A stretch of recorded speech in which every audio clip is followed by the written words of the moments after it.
ओम नमः शिवाय मित्रों, आपके और आपके परिवार पर भगवान भोलेनाथ की कृपा सदैव बनी रहे। आज मैं आपको सोमवार की व्रत कथा सुनाने जा रही हूँ। चलिए शुरू करते हैं। एक समय की बात है, अमरपुर नामक नगर में एक धनवान व्यवसायी रहता था। उसका व्यापार बहुत दूर तक फैला हुआ था। यहाँ के सभी नगरवासी उसका बहुत आदर करते थे। उस व्यापारी के पास किसी भी चीज़ की कमी नहीं थी, लेकिन फिर भी वह अपने जीवन में सुखी नहीं था।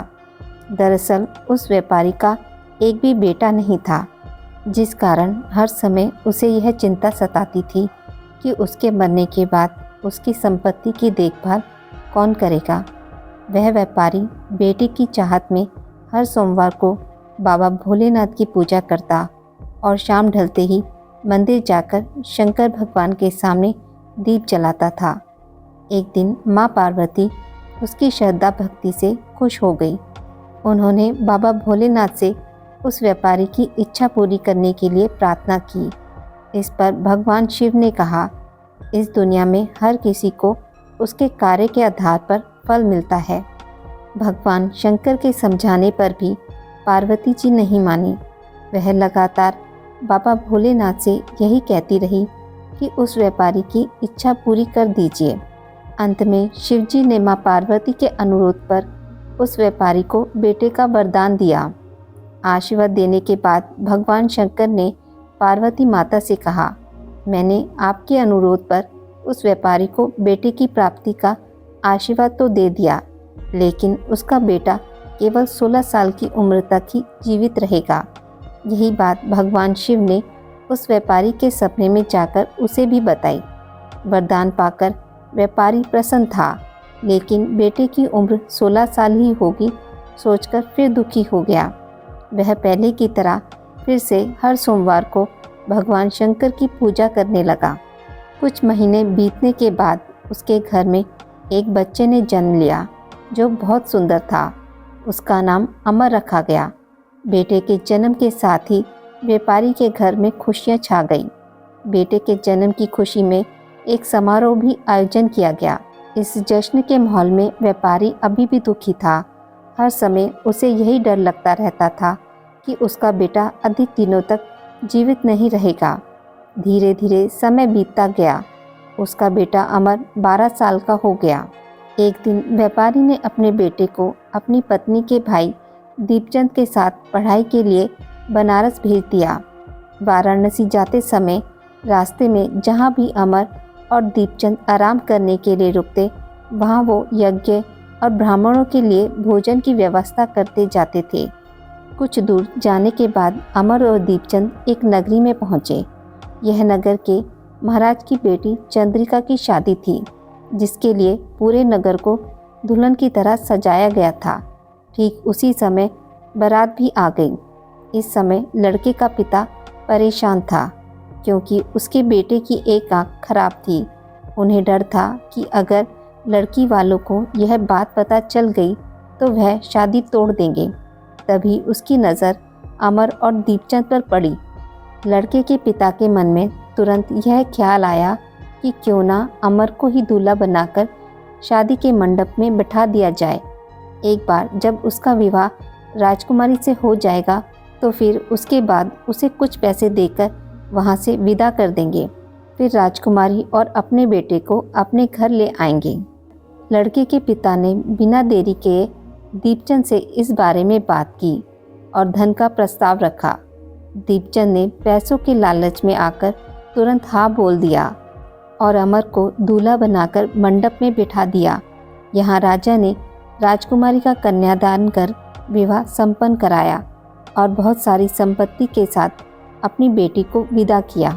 शादी के बाद जब अमर वहाँ से लौट रहा था तो उसे लगा कि झूठ बोलना सही नहीं है और उसने राजकुमारी चंद्रिका के दुपट्टे पर सारी सच्चाई लिख दी। अमर ने लिखा, प्रिय राजकुमारी चंद्रिका, तुम्हारे साथ छल हुआ है। तुम्हारा विवाह मेरे साथ कराया गया। मैं एक व्यापारी का पुत्र हूँ और फिलहाल पढ़ाई के लिए वाराणसी जा रहा हूँ। तुम्हारी शादी जिससे तय हुई थी उसकी एक आंख खराब है। राजकुमारी ने यह सच जानने के बाद उस लड़के के साथ जाने से इनकार कर दिया और अपने पिता के साथ ही रहने लगी। उधर अमर वाराणसी के गुरुकुल में पहुंचकर पढ़ाई करने लगा। धीरे धीरे समय बीतता गया और अमर 16 साल का हो गया। इस दौरान उसने एक महायज्ञ का आयोजन किया। यज्ञ समाप्त होने के बाद अमर ने सभी ब्राह्मणों को खाना खिलाया और उन्हें कपड़े दिए। सारे काम खत्म करने के बाद अमर रात में अपने कमरे में सोने चला गया। भगवान शंकर के वरदान के मुताबिक उसी रात अमर के प्राण चले गए। अगली सुबह जब दीपचंद उसके कमरे में पहुंचा तो उसने देखा कि अमर जीवित नहीं है। वह ज़ोर ज़ोर से रोने लगा। उसके रोने की आवाज़ सुनकर आसपास के सभी लोग इकट्ठा हो गए और अपना दुख जताने लगे। दीपचंद के रोने की आवाज़ भगवान शंकर और माँ पार्वती के कानों तक भी पहुंची। यह सुन माता पार्वती ने कहा, हे स्वामी, मैं दीपचंद के रोने की इस आवाज़ को बर्दाश्त नहीं कर पा रही हूँ। कृपया करके इसके दुख को दूर करें। पार्वती जी की बात सुनकर बाबा भोलेनाथ अमर के पास पहुँचे।